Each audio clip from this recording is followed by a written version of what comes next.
allow policymakers to take their time in deciding how far and how fast to lower interest rates. He said, and I quote, "The economy is not sending any signals that we need to be in a hurry to lower rates,"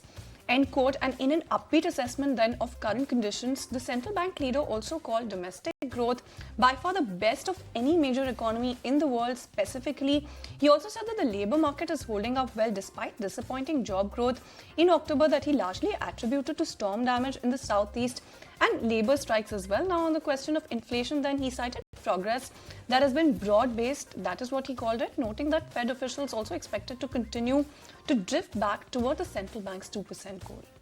All right, in the meanwhile, Federal Reserve Bank of Chicago President Austin Goolsbee, he feels that the US Central Bank will likely end up cutting the policy rate by another quarter of a percentage point this year and a full percentage point further next year. As Fed policymakers projected in September, remember the median view of that dot plot was for that the policy rate to end this year at 4.4%, that is a quarter of a percentage point below where it is today,